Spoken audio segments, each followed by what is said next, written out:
बार फिर से रूस से कहा है कि वो तुरंत युद्ध को समाप्त करे। इसके लिए एक प्रस्ताव भी पास किया गया। हालांकि भारत वोटिंग से गैर हाजिर रहा। अमेरिका का जोर, ये बाकी कंट्रीज का जोर इंडिया पे क्यों नहीं चलता? ये सब आके पाकिस्तान पे ही क्यों हुक्मरानी करते हैं? पाकिस्तान की पॉलिसीज में ही क्यों इंटरफेयर करते हैं?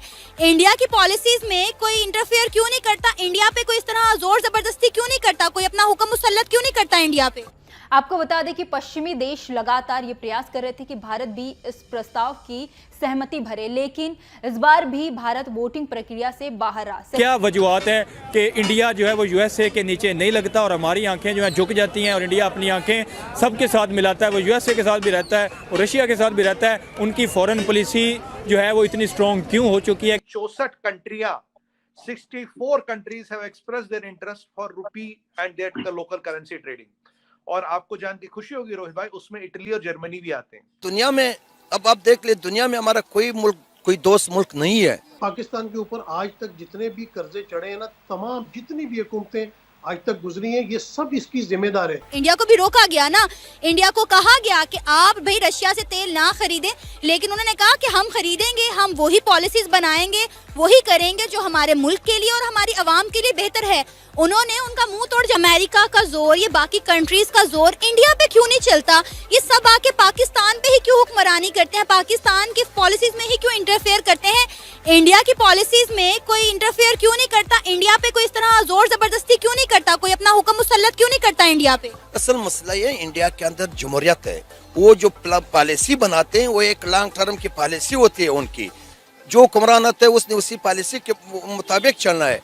हमारी बदकिस्मती है कि दुनिया में अब आप देख ले, दुनिया में हमारा कोई मुल्क, कोई दोस्त मुल्क नहीं है। बज़ाहिर तो चाइना, तो कहते हैं चाइना हमारा दोस्त है। आप हमारी लोकल मार्केट है, चेक कर ले, नाखून काट से लेकर बटन से लेकर तमाम अशिया ये चाइना से आते हैं। टैक्स फ्री हमारी इंडस्ट्रिया ख़त्म हो गई है, बंद हो गई है। चाइना में जो थोड़ा बहुत देते हैं, चाइना की निस्बत तो अमेरिका हमारे साथ अभी बहुत मदद कर रहे हैं। हमें जो कुछ देता है फ्री में देते हैं। वो तो हमें सामान बेचते हैं, हमारे कारखाने बंद हो गए चाइना की वजह से। एक प्लास्टिक गिलास भी चाइना से मंगवाते हैं, इसलिए मंगवाते हैं कि हम ये रमाल है, हमारे हुक्मरान मुल्क के साथ मुखलिस नहीं है। सर मुझे बताएं, क्या इंडिया को नहीं रोका गया होगा कि वो रशिया से तेल ना खरीदा? इंडिया को भी रोका गया ना, इंडिया को कहा गया कि आप भाई रशिया से तेल ना खरीदें, लेकिन उन्होंने कहा कि हम खरीदेंगे, हम वही पॉलिसीज बनाएंगे, वही करेंगे जो हमारे मुल्क के लिए और हमारी आवाम के लिए बेहतर है।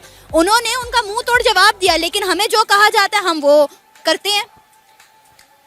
बात देखो, बात फिर वही बात है कि इंडिया एक रियासत है, एक जमहूरी मुल्क है। वहाँ पे एक रियासती इदारे मौजूद है, उनकी पॉलिसी होती है, वो आज़ाद है, खुद मुख्तार है। अब इंडिया चाइना की बॉर्डर, क्योंकि वो पहले कहते हैं पहले इंडिया फिर दूसरे मुल्क। हमने कभी अपने मुल्क के लिए सोचा ही नहीं है। देखिए रोहित भाई, 3-4-5 चीजें हो रही। जो हमारा यूपीआई है, यूनाइटेड पेमेंट्स इंटरफेस, ये ऑलरेडी 18 कंट्रियों में माननीय है। It is working in 18 countries. 34 कंट्रियों के साथ रुपी में ट्रेडिंग की बात हो गई है। 12 कंट्रियों के साथ फिर एमओयू यूपीआई को लाने का हो गया है। तो 18 और 12 आपके हो गए करीब 30 कंट्रियां। 34 कंट्री में रुपया ऑलरेडी ट्रेडिंग हो रही है। और मजे की बात यह, कल जो खबर आई थी, 64 कंट्रियां 64 countries have expressed their interest for rupee and their local currency trading। और आपको जान के खुशी होगी रोहित भाई, उसमें इटली और जर्मनी भी आते हैं। इटली की जो एम्बेसडर प्राइम मिनिस्टर यहाँ आ रहे और जर्मनी के जो चांसलर यहाँ आ रहे, एक मुद्दा ये भी है, यहाँ क्या हुआ, अब होगा क्या? जैसे ये चीज होती, जैसे आपकी करेंसी 40 से 50 कंट्रियों में ट्रेड होने लगी, ऑटोमेटिकली आईएमएफ की बास्केट में आ जाएगी। आईएमएफ की बास्केट में आने का मतलब है हर एक ये इंटरनेशनल करेंसी होगी। इसका मतलब हर एक को रुपए में रिजर्व रखने पड़ेंगे, इंक्लूडिंग पाकिस्तान। पाकिस्तान को भी अब रुपए में रिजर्व रखने पड़ेंगे। तो कहने का मतलब ये है कि देखिए, हमने बिना चुपचाप अपना, बिना कुछ कहे, बिना कुछ करे रुपये को इंटरनेशनल बनाए। ई रुपया हम ऑलरेडी लॉन्च कर चुके हैं। अब उससे क्या होता है, हमारी डिपेंडेंस डॉलर पे घट जाती है, हमारे फॉरेन एक्सचेंज रिजर्व बढ़ते हैं। और मैं आपको बताऊं, जिस दिन इंडिया का फॉरेन एक्सचेंज रिजर्व करीब 1.5 ट्रिलियन क्रॉस कर गया, उस दिन इंडिया, आप मान लीजिए उसी दिन लगभग इंडियन सुपर पावर डिक्लेयर कर सकते हैं, आप उसको डिक्लेयर कर सकते हैं आप। और दूसरी बात आपको बताऊं, बाई 2045 हमारा जीडीपी होगा 25.8 ट्रिलियन। ईएनवाई का नंबर है, मिनिमम नंबर है, पेसिमिस्टिक नंबर है। और अगर आप सेक्टर देखिए, हर कोई है। आज मैं आपको बताऊं, हमारे सेक्टर से टूरिज्म 500 से 1 ट्रिलियन, हमारा स्पेस देखिए करीब 500 बिलियन से 1 ट्रिलियन, हमारा पेमेंट्स मार्केट रोहित भाई आज $60 ट्रिलियन की वैल्यूएशन है दुनिया में। 66% of the money spend 66% of the money spend in India is digital. और आपको बताओ, जितना अमेरिका और चाइना में डिजिटल स्पेंडिंग नहीं होती, उससे ज्यादा स्पेंडिंग इंडिया में हो रही है।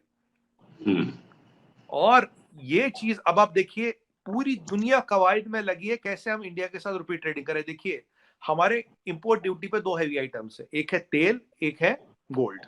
ये सबसे ज्यादा हैवी आइटम्स है, कई $100 बिलियन जाते हैं। तीसरा डिफेंस। तेल की बात करें, रशिया से 40% तेल आ रहा है, रुपी रूबल ट्रेडिंग हो रही है वेस्टर्न अकाउंट के थ्रू, ठीक है। गोल्ड की बात हो रही, 2 लाख किलो हम सोना ले रहे हैं हमारा यूनाइटेड अरब एमिरेट से, रुपी ट्रेडिंग की बात चल रही है, राइट। अब रही बात डिफेंस की, 60% डिफेंस बजट अब इंडिया में ही खर्च होगा। और जो हमने 17%, 16%, 17% डिफेंस बजट कैपिटल एक्सपेंडिचर के लिए, उसमें भी मेक इन इंडिया पे स्ट्रेस है। करीब करीब 60% डिफेंस का बजट इंडियन कंपनियों को दिया जाएगा। आप एलसीए की बात करें, एलसीएच की बात करें, एयरक्राफ्ट कैरियर का की बात करें, सारा इंडिया पे स्पेंड हुआ है, मोस्ट मेजॉरिटी ऑफ द पैसा। तो रोहित भाई, यही नहीं, अब बड़ी बड़ी इकोनॉमियां जिनमें मैक्सिको, जिसमें भारत है, जिसमें सॉरी इटली है, जर्मनी, ये आ रही हमारे पास। एफटीए तो पुरानी बात हुई, कह रही रुपये में ट्रेडिंग करो। तो ये एक बहुत बड़ी अचीवमेंट है कि इतनी जल्दी कोई रुपया, कोई करेंसी इंटरनेशनल नहीं हुई। करंट अब करेंसी में डोमिनेंस है डॉलर का। यूरो इतना मार्क नहीं रख पाया, डॉलर है, उसके बाद मैक्सिमम है यूरो। एक इंडिविजुअल देश की कंट्री जो है, करेंसी जो इतनी ऊपर गई है, वो केवल भारत की करेंसी गई है। मैं आपको बताऊं, अब आप चाइना से कंपेयर करेंगे, आपको पता चाइना की करेंसी कितने देशों में ट्रेड होती? केवल 2 देशों पर। वो भी चाइना कहता है इससे सीक्रेट हम बताएंगे नहीं किसमें। कोई करेंसी इतनी ट्रेडेड नहीं है। अगर आप देखिए, जीसीसी कंट्रीज हमारे साथ फ्री ट्रेड एग्रीमेंट करना चाहते तो ये कहा जाए कि जी बिल्कुल हम हैंड्स अप है, हम तो कुछ कर ही नहीं पाएंगे और बस आपके ऊपर हमला होना ही होना है, तो ये तो कोई बात नहीं हुई। हिंदुस्तान में जरा देखिए क्या तमाशा बन रहा है, फौज के ऊपर अपनी पुरानी भड़ास निकाल रहे हैं कि जंगें भी कई लड़ चुके हैं हम दोनों कंट्रीज एक दूसरे के खिलाफ। हम कई कॉन्स्पिरेसीज थ्योरीज भी थी, ये भी था।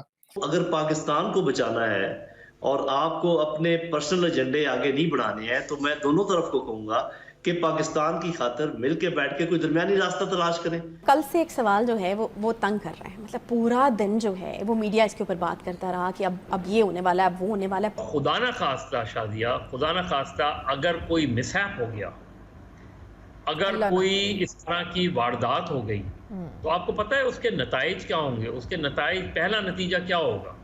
कोशिश की जाए, अगर आपके अमन को और प्यार को और मोहब्बत को भी एक चांस दें, तो मेरे ख्याल में is nothing wrong with it. कोशिश की जाए, अगर आपके अमन को और प्यार को और मोहब्बत को भी एक चांस दें, तो मेरे ख्याल में is nothing wrong with it.